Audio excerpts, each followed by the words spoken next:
dos, tres. Cuatro. Is it me or is it you? Here we go. You go. Post-pod time. So anticlimactic. From both of us. That one fell flat on its face. Okay, let's try this again. It's the We can do better, I think. Look What's at another that. way to You're say really that? leaning into your radio voice. Yeah, I'm going to What's get that? the really deep voice. I should have drank There you whiskey or go. something last night. It's the post Should I smoked a little bit with V and Mark. All right. All Post right. pod with You doing Roger it? Martin. Roger L. Martin. Roger Hillman, be careful. It's a great gentleman from what we know. Roger Martin, I guess the real estate agent out in Houston. Shout out to Roger Martin in Houston. Yeah. Probably won't be listening to this podcast, but that's okay. Probably not. So Roger Martin and Playing to Win. Why did I do that again? It's not Playing to Win. Well, you love playing to I win, do which love is playing to win. fantastic. Promise to the customer. Yeah. You know why? Because in my head I see PT and then I just fill in the blanks with Playing to Win, but it's PTTC. Promise to the customer. Yeah. What'd you think? Well, I think you and I talked about this, and there was a part of me that was a little bit skeptical because I felt like this just seems like a brand purpose. It kind of seems like, I would argue, sometimes it's a promise, and it's one of those things where I think I came in not completely sold on this framework, but as we started, talking to Roger a little bit and digging deep, and I think what really did it for me was the delineation between brand promise versus a consumer promise. Right. And what they're measuring is the consumer promise that brands are making. Right. I think that for me is like, okay, now I get it. Yeah. And the Avis example was also another really strong, I guess, example of where it applies and how it doesn't apply, say, in that state. So even though Avis's Try Harder was a fantastic campaign for the brand in of itself, it is an internalization of what they want to do to deliver on potentially a promise, but it wasn't like outward facing. It's the consumer would see the outcome of them trying harder, but it's not making a promise to the consumer in the traditional sense, or at least the way Roger was speaking about it. But I think it's maybe that one's probably more of a gray line too, because one would argue maybe there is a consumer facing component to that, because by you trying harder, it means that my service is going to go up. So even though it may take you a few steps to get to that, what he called logical pathway, it's still quite concise versus some other ones where it's just a far stretch. Yeah. For me, like, I think I mentioned this, although I was having so much lag, I'm not sure what, like my computer was lagging so much. I'm not sure what I said that actually got recorded, but it's really the specificity of the language, I think, that, and it's so clear, promise to the customer. It literally means a promise to the customer, not the brand promise, not an aspiration. And I think that's where marketing speak turns into that gobbledygook, where you've got I love that, so much gobbledygook. So there's just so many like things that get mixed up, like USP and brand promise and all those kinds of things that are brand purpose and mission, vision, value, like, and all that stuff kind of gets mashed together. Positioning and all, like, whereas promise to the customer, to my way of thinking now, because it's so specific, it's an outwardly facing message that literally makes a promise to the customer. Yeah. And so as a filter, now I'm thinking about it that way, it's so much clearer because the promise to the customer has to matter to them. Yeah. And then you have to be able to deliver it. And that helps, I think, a lot of the marketing messages we're putting in, and I think can help. I think we talked about this a little bit too. Just get rid of the junk that we put out there in terms of like, oh, we're also green, or we're also environmentally conscious, or we're whatever the latest fad is. Yeah. in terms of marketing. We do that too. We do that too. Like, it's not that. It's, I think, bold in a lot of ways because you have to promise something. Man, I even love the way you kind of talked about when you think about the promise and the three steps that he had, saying like make sure that it's memorable to kind of create that stickiness, and he talked about make sure that it's valuable then to the consumer. So making sure you're putting yourself in the consumer's seat, and then being able to deliver. Now, deliver is so important here because it affects the entire organization. And that was Right. like your whole comment back to Roger is like if you're not set up to deliver against the promise, then the promise falls flat. But this affects everything from head office right down to your front lines and your ability to deliver against that promise, Yeah. which is also a way to kind of bring an organization together. So if you're internalizing and you're Totally. saying, here we go. We want to become, well, let's just use, he kept using Snickers, like we satisfy, right? How do you deliver against that satisfaction? Oh my gosh, Satisfaction. sat, satisfaction. I was satisfaction. I'm like, that can't be right. Anyway, satisfaction. Jesus, it's It's 8 o'clock. still early. It's My still brain early. wasn't firing either before. But it's how do you continuously do that? So it means you're not tweaking the recipe potentially, and that essentially goes right down to the production line Yeah. for the packaging, making sure that it's easy to open potentially. Like, I don't know all the nuances obviously in that sector, but you can Yeah. see how immediately it starts permeating other areas of the business. And I Yeah. think that's the important distinction here is any promise you come up shouldn't become in isolation of just marketing thinking of a promise. Hmm. It's you have to almost pressure test that promise against the business and Yeah. in their ability to potentially deliver against it. Yeah. I totally agree. Yeah. There's I mean, you've heard of this, I'm sure, before. There's that classic line from John Kennedy about we're going to put a man on the moon and bring him back. Hmm. And often that's referred to as like, a great brand promise or whatever. But now I think it's actually a promise to the customer. And the dude, we're gonna And bring the you back. And the guy, put the guy on the moon, and we're gonna bring him back. oh yeah, yeah, yeah. Oh yeah, totally. Yeah, I was literally thinking like the dude from the Big Lebowski. I'm like, he said that. It's the No, rug, no, man. no. It really ties the whole room together. Uh, Works. yeah, yeah. The guy going up in the rocket. Yeah, that dude. Yeah, That dude. it is a promise to him. Yeah, Totally. but it's I think, and I don't know. It'd be interesting to run that through. I think that fits the criteria, but it's also one of those 100%. things where you can see like how that promise is a or that statement is a promise to the American public and to the dude. Um, but then it also has to be delivered by everybody that was a part of making the ship and Totally. making sure the rockets work and making sure that the parachute works and making like all Yep. those things right Yep. and there's that famous line about the guy who's the sweeper and he said I'm helping put a man on the moon like that was also an important part of the job. Totally. Totally. And I think that's what makes this framework so simple to adapt and use. Like, and I know at the end that we're asking like, hey, where's this framework going? But you have more than enough right now as a marketer to take this and start pressure testing all your communications that are coming out of the department Yeah. right now. Like, Yeah. is it memorable? Are you actually making that promise to the consumer? Yeah. And I think because it is so simple, I can't forget this now. Like it's done. It's now ingrained in my Yeah. head as a way to for me pressure test or challenge or push back internally Hmm. to anybody to say, yeah, this is cool. You're making a brand promise, but you're not making a consumer promise. Hmm. Is that what we want? Yeah. It's not saying that it won't be successful, but do you Totally. really want to swing for the fences here? Why don't we make sure that it's rooted in a deep consumer need, and we're Hmm. essentially answering the bell or answering the call in that moment. Hmm. Yeah, and I mean, we keep coming back to this comment, or at least I do. I think you do too. But it's so much about understanding the customer.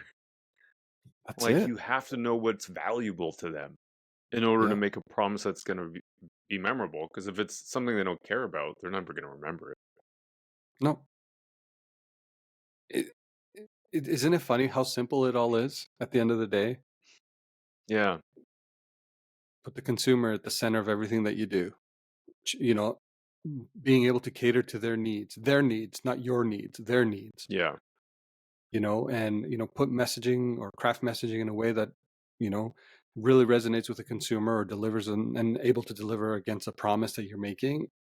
It just and I love his PNG example as well, where he hmm talked about they realize between the everyday low 2017 and prices one. 2021. Oh, sorry, that one. Yeah, yeah, Yeah, where it's just oh my gosh, this is where we missed it.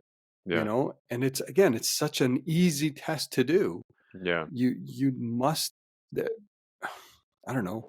And I'm sure like you're going to have some really brand focused marketers are going to be, it's the same.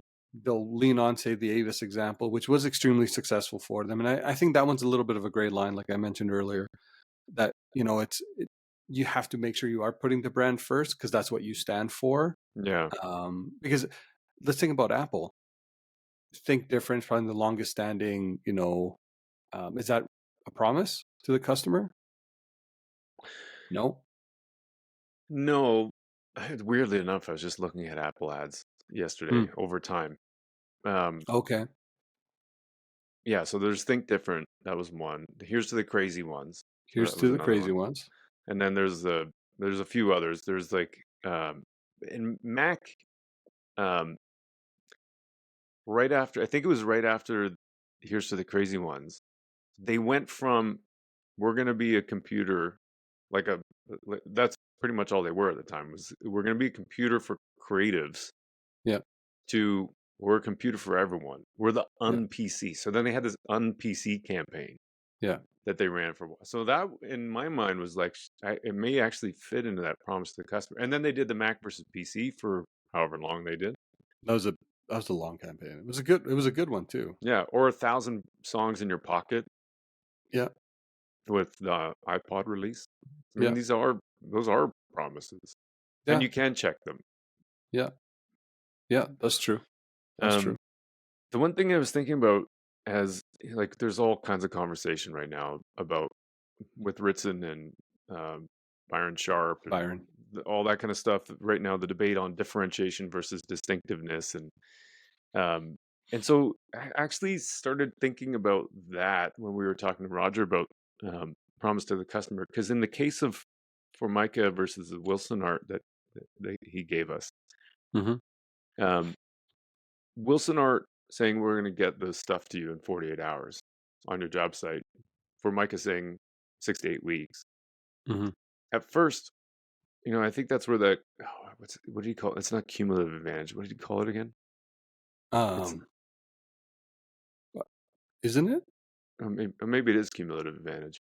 I think I just so. keep referring to. I think I have like economics stuff in my head. Comparative advantage. That was the economics one. Cumulative advantage. Yeah, it's like compounding interest, right? Yeah. On a promise like this. So to me, I was thinking about differentiation in terms of that, because like you can say anything, and you're not. A lot of companies aren't really, the products and services they offer aren't totally differentiated. But in that particular case, I could see how Yeah. that would become a point of differentiation that matters to the customer. They have the same products, but it's the way they deliver the products Yeah. that at first, if they don't have the right systems in terms of delivery or inventory management or inventory assortment, all that kind of stuff, probably doesn't mean anything to people. But over time, and I thought that was such a good question that you asked me. Over time, Thanks, man. I think that's where you potentially can differentiate yourselves on I something agree. that customers care about, because it's harder to copy the systems than it is like the product in a Totally. lot of ways. And for me, there's another very clear example that kind of really comes up, that the Prime product that Amazon has. Yeah, It delivers it against a promise that we're going to get it to you a lot quicker if you right, don't use Prime, right? So it kind of gives you, I'm willing to pay that membership fee now, right. what was it, the $5 a month, to take advantage of that. So, when I think about that, like, is Amazon a top brand for me? Not really, but if I need something quick, I know I can get same day shipping. or at least within a couple days, I have the product. It's a big differentiator than me trying to source it somewhere else to try to Yeah. get the same thing. So for their ability to repeatedly deliver against that promise Yeah. continuously now for me has become this top of mind service. Right. Anytime I need something, I'm going to probably first go to Amazon, see if they have it available, because I know I can get it really quickly, Yeah. before I start looking Yeah. outside of that. So I think their ability to deliver against that is an Totally. example of, again, a Totally. promise to the customer. Yeah, it's a great point. And actually, like we we think of Amazon Prime that way. Like it's almost shocking now when it doesn't show up in a day, or even Yeah, sometimes within hours of ordering yeah, it. You're like, totally. what's taking them so long? What what's going on? But we act like it was always that way. Yeah, I mean, we forget that this has probably been, I don't know how long they've been around exactly, but 30-ish years of yeah, Amazon trying to figure out logistics and making yeah, the whole system better. totally. Um, and now, we just don't remember the world that didn't exist. No, no. Yeah, I ordered a thumb drive, flash drive, call it whatever you want, and I had it within 8 hours. that's wild. It's like, how? Yeah, Now we can talk about packaging and how they actually deliver it, and you're like, this box yeah, was not needed, yeah. but at the same time, like I'm as a consumer, I'm super appreciative on how quickly they got, because even if I wanted to go drive and to a Best Buy and try to, Hmm. like, it's just quicker, just deliver to my house. I don't have to go anywhere. Yeah, yeah, Anyways, yeah. Actually, and speaking of which, that's also like just thought another example. That was it FedEx when it absolutely has to be there overnight, or UPS. I can't remember which one it is. well, I think they The both have overnight, but But there FedEx, was like a campaign when that was the message of the campaign, when it right? absolutely has to be there overnight. Yeah, Use whatever. I I guess think it it's was not FedEx. memorable enough, or maybe that's memory decay right there. Not because It I'm could be. losing my mind, but I think just because memory decays. Well, It's I think that's an example where then there's other services that are able to deliver against that now. So now yeah, is it just FedEx, or well, now it's UPS, it's Pure Later. It's like all of these that can yeah, potentially do that for you. But I think it was FedEx. If yeah. I'm fairly certain it was FedEx that kind of really came out with it. When you really need it, it lean on us. Um, But I think yeah, you also brought up this point too, or maybe it was Roger, but and this is bad memory. Uh, memory decay. we're losing so much about my early onset Alzheimer's. Uh, but there's that notion that, and we've talked about this with other guests, but that when a new VP of marketing shows up, or a CMO, or whatever, or new Yeah, agency, you're like, we need yeah. to refresh. Oh, Roger mentioned this. We need to Roger refresh did everything. this. Yeah, And then they like throw out the old thing. Oh, he brought it up yeah, with the Holiday Inn example for the logo. I mean, the logo is yeah. pretty extreme, but even just the messaging Totally. to refresh that, like, then you're starting from scratch all over again, unless you're building on that same brand promise. Maybe Yeah, that's where brand promise helps, maybe. Yeah. because then you can iterate off the brand promise and make maybe a new promise to customer, but it's still risky, I think. Like, here's another example. Like, again, all of these were popping in my head during our conversation, but like, let's use our shared experience, Sport Check. You know, when we worked there, we were there for the initial launch, essentially, of Your Better Starts Here, Right, right? Then it moved into Find What Moves You. right. Which of the two do you think is a lot closer to making a consumer promise? Hmm. Your brand Because they're start still your kind your of, better starts here, I would say, is a stronger me too. brand promise. And I would argue the performance that we had during over those 3 to 4 years with that brand anthem, Yeah. and based on what we know, outperformed anything that we did subsequently. Hmm. Around the Find What Moves You. The Find What Moves You is probably a lot closer to maybe a A brand promise that promise. you're making, more of a Yeah, like brand an promise internal versus the promise. Yeah. exactly. And I think, can you correlate just that as being why there wasn't that continued success? Maybe it's not all of it, but it Yeah. could be a leading indicator. So I'm really taking this framework now to heart, because I think well, we talked about how simple it is, Yeah, to really kind of pressure test, but I think more importantly, it should always be rooted back to uh, identifying and promising as a consumer need. totally. And I kept thinking about like that empty seat in the boardroom. That's Yeah, the consumer in the meeting with you. yeah. It's all of that, and making sure you're customer genuinely customer centric for everything from your strategies right to your messaging. And I think Mhm, it almost seems like it's coming full circle a little bit. mhm. Yeah, yeah, I agree. It's yeah, it's unifying. It's not It's something unifying. marketing does. No, It's that's something that fair. the company does. And Yeah, marketing is just promoting the thing that the company will do for a customer. totally. But everybody has to work together to do Yeah, it. yeah, Yeah. yeah. Actually, I think This is that's a great. great way to put it. Like, yeah, a strong brand, a strong consumer promise should unify an entire organization to deliver against that promise. Mhm. Yeah, that's great. Okay, V, this is awesome. This is great. Great. Thank you, Roger, once again. Third time on the podcast, and we're eternally grateful for your time. So thank you, thank you, thank you. Mhm. Until next time, V, we'll see you soon. Adieu.